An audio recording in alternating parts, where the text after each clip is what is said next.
Sio, saya Ale, dan ini Bicara Saham.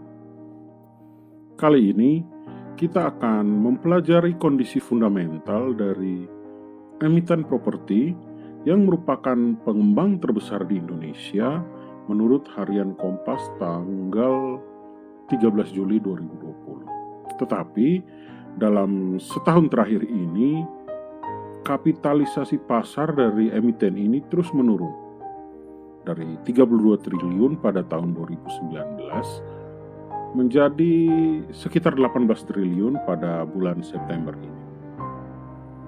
Pertanyaannya, apakah ada perubahan fundamental yang signifikan atau penurunan kapitalisasi pasar ini hanya hasil daripada sentimen buruk yang ada di pasar modal? Yuk.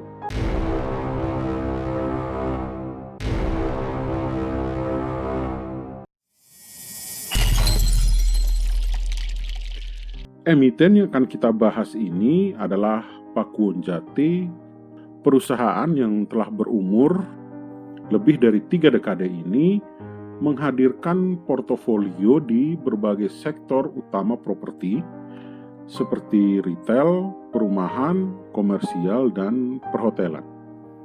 Saat ini, Pakuwon Jati telah bertumbuh menjadi salah satu perusahaan terdepan dengan beragam properti kelas dunia dan juga semakin dikenal sebagai perintis konsep superblok di Indonesia yang mengusung konsep terintegrasi berskala besar antara retail, shopping mall, perkantoran, kondominium, dan hotel.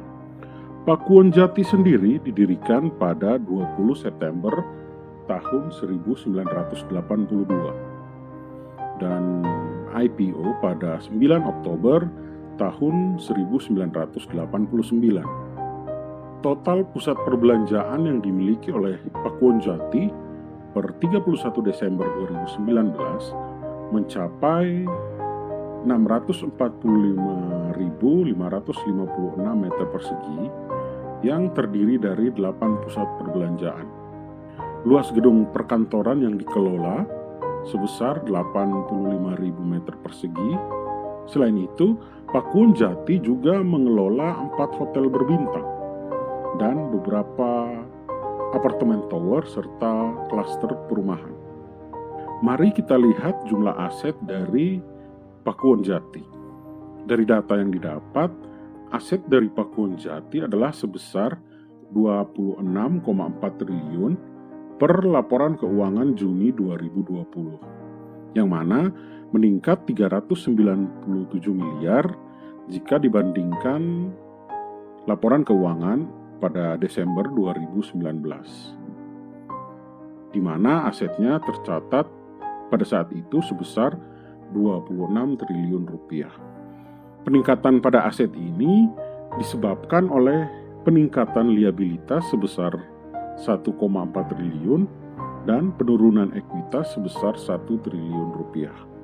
Liabilitas terbesar yang dimiliki oleh Pakuwon Jati adalah utang obligasi jangka panjang sebesar 3,5 triliun yang meningkat 104 miliar jika dibandingkan dengan laporan pada tahun 2019. Utang obligasi ini berupa notes yang diterbitkan pada tahun 2017 dengan nilai 250 juta dolar berdasarkan pemeringkatan terakhir yang diterbitkan oleh Moody's Investor Service, Standard & Poor's Financial Service, dan Fitch.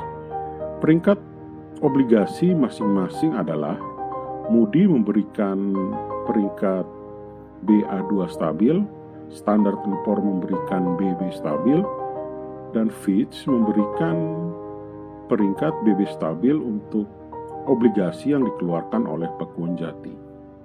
Dan untuk jangka pendek, liabilitas terbesar yang dimiliki adalah uang muka pelanggan sebanyak 1,3 triliun, di mana uang muka pelanggan ini adalah penjualan tanah, bangunan, serta apartemen dan kantor yang belum diakui sebagai penjualan.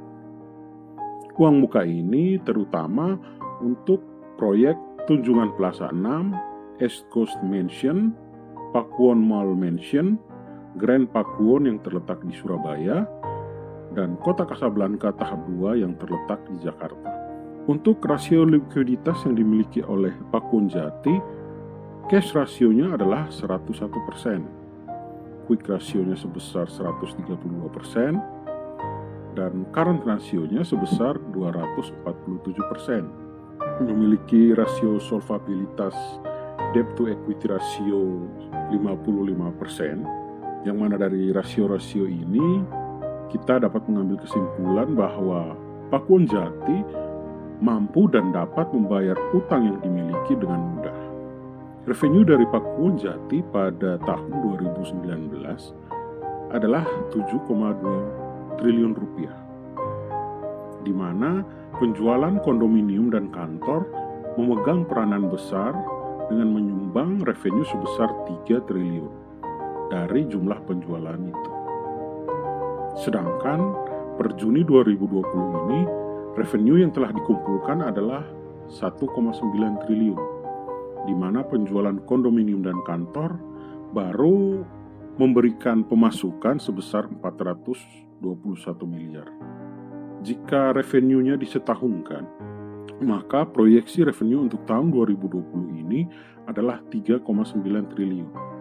Ini berarti Pakuwon Jati berpotensi untuk mengalami penurunan revenue sebesar 3,2 triliun. Penurunan revenue ini sebesar 45% jika dibandingkan dengan revenue di tahun 2019. Berbicara mengenai laba bersih dari Pakuwon Jati, pada kuartal kedua tahun ini, laba bersihnya baru mencapai 482 miliar. Yang mana jika kita setahunkan, maka proyeksi laba bersih untuk tahun 2020 ini adalah 965 miliar. Laba bersih ini mengalami penurunan tajam seiring dengan penurunan penjualan, dan penurunan laba bersih ini adalah sebesar 65% jika kita bandingkan dengan laba bersih yang diterima oleh Pakuwon Jati pada tahun 2019. Untuk valuasi dari Pakuwon Jati di kuartal kedua tahun 2020 ini, nilai buku atau book value adalah Rp354 per lembar saham. Dan harga Pakuwon Jati di pasar modal adalah Rp380 per lembar saham. Nilai price to book value atau rasio PBV adalah sebesar 1 kali. Pakuwon Jati memiliki laba per saham atau earning per share adalah sebesar Rp17, sehingga nilai price to earning ratio atau PER adalah 23 kali. Besaran dari earning per share yang Rp17 itu menghasilkan rasio profitabilitas net profit margin atau NPM sebesar 24,4%. Dengan rasio bisnis, return on asset adalah 3,64%, return on equity atau ROE adalah 5,67%.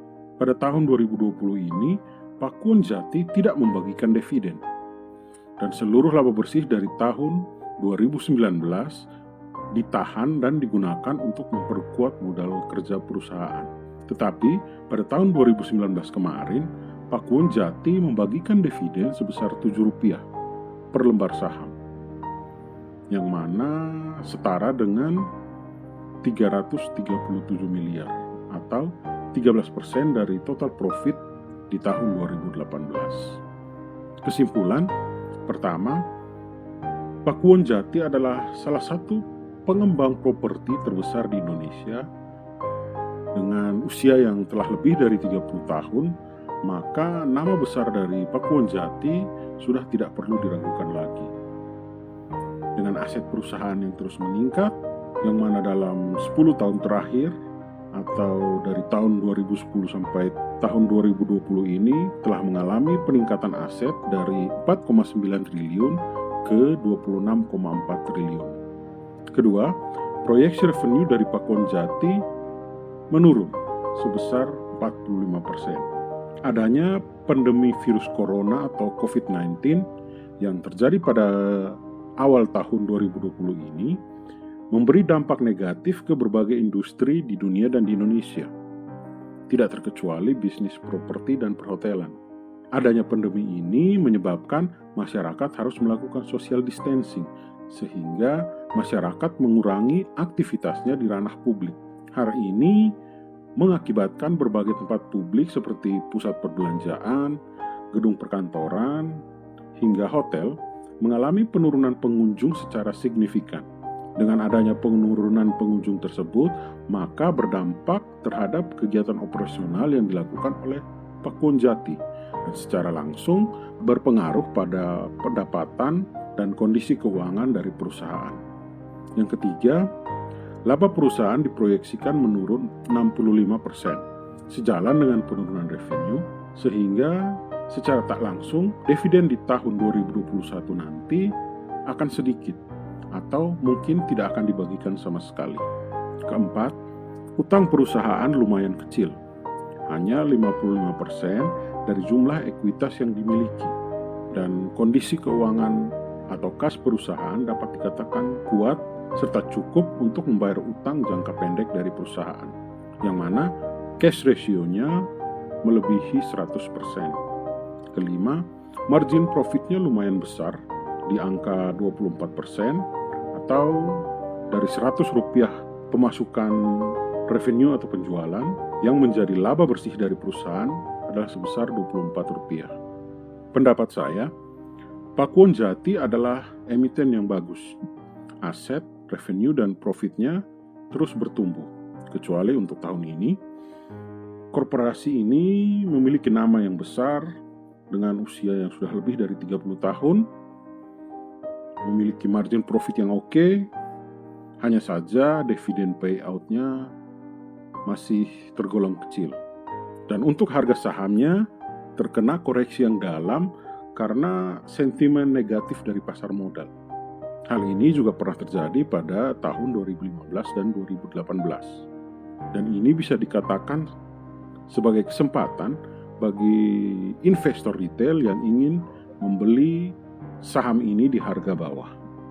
Oke, demikianlah review singkat dari PT Pakuwon Jati. Review ini bertujuan memberi pertimbangan dalam melakukan investasi. Silakan like, share, dan subscribe untuk selalu mendapatkan update review saham lainnya. See you semua, kita ketemu lagi di video selanjutnya.